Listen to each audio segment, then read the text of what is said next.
கிறிஸ்து இயேசுக்குள் மிகவும் அன்பு அழைக்கப்பட்டிருக்கிற அன்புக்குரிய சகோதர சகோதரிகளே, உங்கள் யாவருக்கும் நம்முடைய பிதாவாகிய தேவனுடைய நாமத்தினாலும் ஆண்டவராகிய இயேசு கிறிஸ்துவின் கிருபையினாலும் அன்பின் வாழ்த்துக்களை தெரிவித்துக் கொண்டு மீண்டுமாக இந்த வேதாகம பொக்கிஷம் என்கிற காணொலி மூலமாக உங்களை சந்திக்கிறதுல மிகுந்த சந்தோஷம். இன்றைய நாளில் நம்ம பார்க்க இருக்கிற ஒரு பொக்கிஷம், இந்த பொக்கிஷத்தோட தலைப்பு என்ன அப்படின்னு பார்த்தீங்கன்னா, உலர்ந்த எலும்புகளும் தாவீது என்னும் அதிபதியும் அப்படிங்கிற தலைப்பின் கீழே நம்ம என்ன பண்ண போகிறோம்னா பொக்கிஷம் பார்க்க போகிறோம். இது எங்கே இருக்குது அப்படின்னு பார்த்தீங்கன்னா, எசேக்கியேல் 37ஆம் அதிகாரத்தில் சொல்லப்பட்ட மிகப்பெரிய தீர்க்க தரிசனம். அந்த தீர்க்க தரிசனத்தில் இருக்கக்கூடிய பிகினிங், தொடக்கமும் அதோட எண்டு மட்டும் நம்ம என்ன பண்ண போகிறோம்னா வசன பகுதியில் எடுத்து நம்ம ஒரு பொக்கிஷன் பார்க்கலாம். எசேக்கியேல் 37ஆம் அதிகாரத்தில் 1-4 வசனம் வரைக்கும் நம்ம பார்த்தோம்னா, தேவன் எசேக்கியேலை என்ன பண்ணுறார் அப்படின்னு பார்த்தீங்கன்னா, உலர்ந்த எலும்புகள் உள்ள ஒரு பகுதியில் கொண்டு போய் நிறுத்துறார். நிறுத்தும்போது தேவன் கேட்குறாரு, இந்த உலர்ந்த எலும்புகள் உயிரடையுமா அப்படின்னு சொல்லி கேட்குறாரு. அப்போது எசேக்கியேல் சொல்கிறாரு, இல்லை தேவனே, அது உமக்கு தான் தெரியும் அப்படின்னு சொல்லிட்டு சொல்கிறார். இப்போது தேவன் என்ன சொல்கிறார் அப்படின்னு பார்த்தீங்கன்னா, இந்த உலர்ந்த எலும்புகள் என்ன ஆகும் அப்படின்னு பார்த்தீங்கன்னா உயிரடையும், அதுக்கு சில வழிமுறைகளை தேவன் செய்வேன் அப்படின்னு சொல்லிட்டார். இந்த உலர்ந்த எலும்புகள் என்ன ஆகும் அப்படின்னு பார்த்தீங்கன்னா உயிரடையும் அப்படிங்கிறதையும் என்ன பண்ணிட்டார்னா சொல்லி காமிச்சிட்டாரு. எசேக்கியேல் 37ஆம் அதிகாரம் 1-4 வசனம் வரைக்கும். அது உண்மையிலே உயிர் அடைஞ்சுதா அப்படின்னு பார்த்தீங்கன்னா, எசேக்கியேல் 37ஆம் அதிகாரம் அதில் 10ஆம் வசனம் 11ஆம் வசனம் படிக்கலாம். எனக்கு கற்பித்தபடியே நான் தீர்க்க தரிசனம் உரைத்தேன். அப்பொழுது ஆவி அவர்களுக்குள் பிரவேசிக்க அவர்கள் உயிரடைந்து கால் ஊன்றி மகா பெரிய சேனையாய் நின்றார்கள்.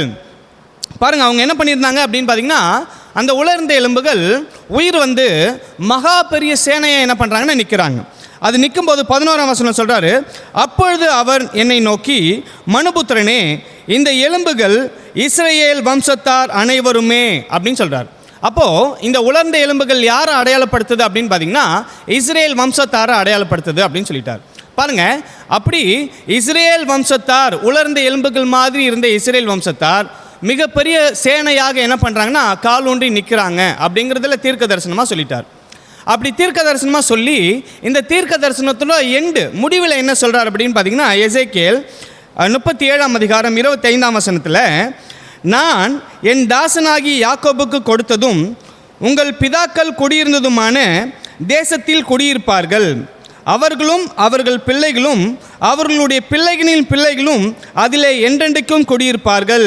என் தாசனாகிய தாவீது என்றென்றைக்கும் அவர்களுக்கு அதிபதியாயிருப்பார்.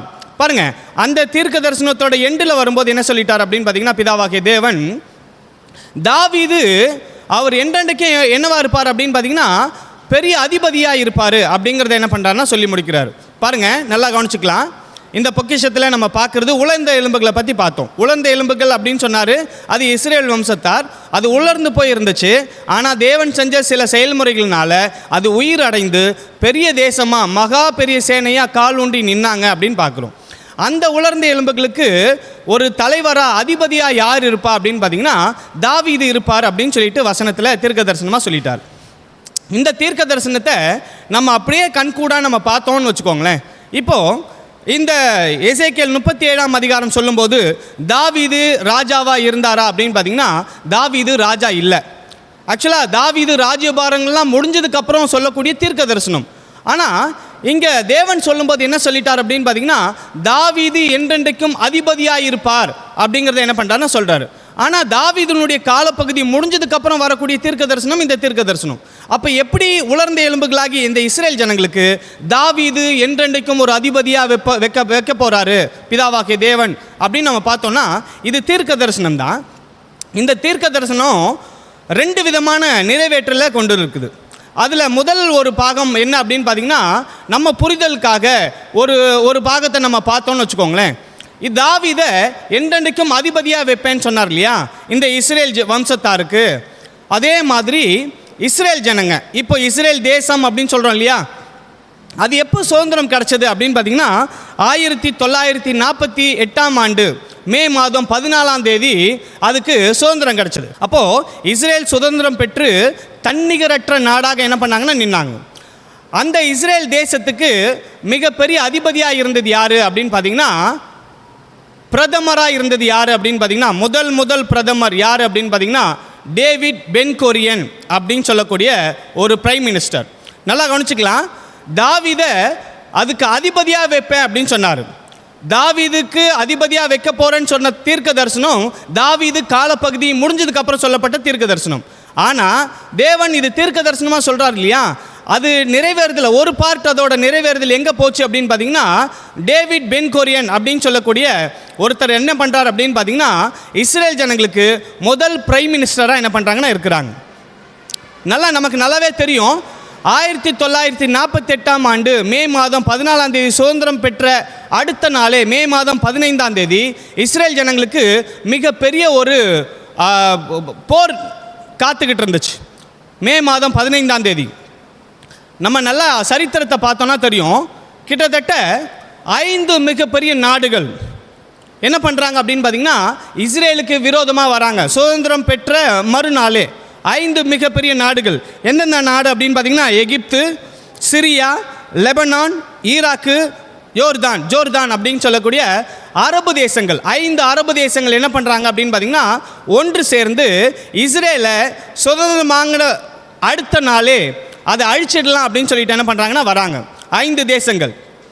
இதை நம்ம அப்படியே நிழலில் கம்பேர் பண்ணோன்னா, தாவீதை அதிபதியாக வைக்க போகிறேன்னு சொன்னார் இல்லையா, இந்த தாவீது அதிபதியாக இருந்த காலப்பகுதியில் நடந்த ஒரு சம்பவத்தை நம்ம என்ன பண்ணலாம்னா படிக்கலாம். பாருங்கள், உலர்ந்த எலும்புகள் யாருன்னு கண்டுபிடிச்சோம், அது இஸ்ரேல் வம்சத்தார்னு சொல்லிட்டாரு. இஸ்ரேல் வம்சத்தார் மிகப்பெரிய சேனையாக வருவாங்க, சேனையாக வந்துட்டாங்க, சுதந்திரம் வாங்கி பெரிய தேசமாக நின்னாங்க. அவங்களுக்கு யார் அதிபதியாக வைக்க போகிறேன்னு சொன்னார்னா, தாவீதை அதிபதியாக வைக்க போகிறேன்னு சொன்னார். அப்போது சுதந்திரம் அடைஞ்ச உடனே அவங்களுக்கு அதிபதியாக பிரதமராக யார் இருந்தாங்க அப்படின்னு பார்த்தீங்கன்னா, டேவிட் பென் கொரியன் அப்படிங்கிற ஒருத்தர் அவருக்கு அதிபதியாக இருந்தார். சுதந்திரம் வாங்கின அடுத்த நாளே 5 அரபு நாடுகள் என்ன பண்ணுறாங்க அப்படின்னு பார்த்தீங்கன்னா, இந்த இஸ்ரேலை தகர்க்கிறதுக்காக என்ன பண்ணுறாங்கன்னா வராங்க. இதுக்கு அப்படியே ஒரு ஆப்டாக ஒரு நிழல் நம்ம போய் பார்த்தோம்னா, தாவீது காலத்தில் ஒரு யுத்தம் வந்திருக்கும், பெலிஸ்தேர்களோட ஒரு யுத்தம். இப்போ நம்ம சொல்கிறோம் இல்லையா, பாலஸ்தீனர்கள் அப்படின்னு சொல்கிறோம் இல்லையா, அந்த மாதிரி பெலிஸ்தேர்களோட ஒரு யுத்தம் வருது. அதை பற்றி படிக்கலாம். 2 சாமுவேல் 21ஆம் அதிகாரம் 15ஆம் வசனத்திலிருந்து 22ஆம் வசனம் வரைக்கும். அதில் 15ஆம் வசனம் படிக்கிறேன். பின்பு பெலிஸ்தர் இஸ்ரவேல் மேல் யுத்தம் பண்ணினார்கள். இங்கே ரொம்ப மைனூட்டாக வாட்ச் பண்ணோன்னா, இஸ்ரேல் மேலே யுத்தம் பண்ணுறதுக்கு பெலிஸ்தர்கள் வராங்க. இந்த காலப்பகுதியில் 22ஆம் வசனம் வரைக்கும் நீங்கள் படித்து பார்த்தீங்கன்னா தெரியும், கிட்டத்தட்ட 5 ராட்சத பிறவி மனுஷர்களை தாவீது கூட இருந்த ஜனங்கள் சாகடிக்கிறாங்க. நல்லா கவனித்து பார்க்கலாம். இந்த 4 பேர் ராட்சத பிறவியாக இருக்கிறவங்கள தாவீதினுடைய கூட இருந்தவங்க தாவீது சேர்ந்து என்ன பண்ணுறாங்கன்னா கொல்றாங்க. அதே மாதிரி தாவீது முதலாவது என்ன பண்ணியிருப்பார் அப்படின்னு பார்த்தீங்கன்னா, கோலியாத் அப்படின்னு சொல்லக்கூடிய மிகப்பெரிய ராட்சதனை கொண்டு இருப்பார். நல்லா கவனிச்சுக்கலாம். 5 ராட்சத பிறவிகளை தாவீது கூட இருந்த சோல்ஜர்ஸ் என்ன பண்ணுறாங்கன்னா மேற்கொள்கிறாங்க. இது அப்படியே நம்ம கம்பேர் பண்ணி பார்த்தோம்னா, சுதந்திரம் பெற்ற அடுத்த நாளே டேவிட் பென் கொரியன் சந்திக்கிற 5 மிகப்பெரிய நாடுகள், அரபு நாடுகள். இந்த அரபு நாடுகளே என்ன பண்ணுறாங்க அப்படின்னு பார்த்தீங்கன்னா, இஸ்ரேல் ஜெயிக்கிறாங்க. பாருங்கள், இந்த பொக்கிஷத்தில் நம்ம மிகப்பெரிய விஷயங்களை நம்ம என்ன பண்ணணும்னா புரிஞ்சுக்கணும். தேவன் சொல்லிட்டாரு, உலர்ந்த எலும்புகள் அதுக்கு அதிபதியாக தாவீதை வைப்பேன் அப்படின்னு சொல்லிட்டு.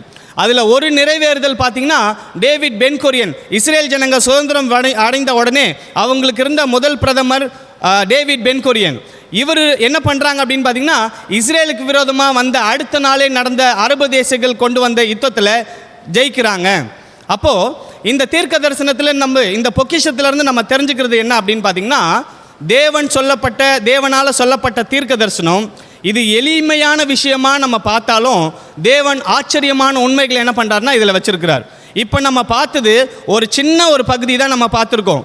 இதோட இன்னொரு கோணம் இருக்குது, அது ஆச்சரியமான உண்மைகள் நிறைந்த கோணம்.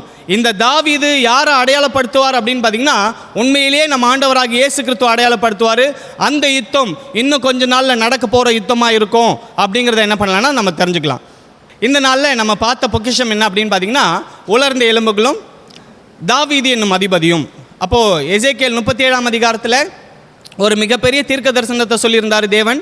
அதுக்கேற்ற மாதிரியே முதல் பகுதியில் டேவிட் பென் கொரியன் அப்படிங்கிற ஒரு அதிபர் வந்து என்ன பண்ணுறார் அப்படின்னு பார்த்தீங்கன்னா, இஸ்ரேல் ஜனங்களுக்கு முன்னாடி நின்று வழிநடத்துகிறாரு. உண்மையிலே சொல்லப்போனால் தாவீது ஒரு படைக்கு தளபதியாக இருந்தது மாதிரியே டேவிட் பென் கொரியன் அப்படிங்கிறவர் என்ன பண்ணியிருக்கிறார் அப்படின்னு பார்த்தீங்கன்னா, மிகப்பெரிய ஆர்மிக்கு ஒரு லீடராக இருந்திருக்கிறார்.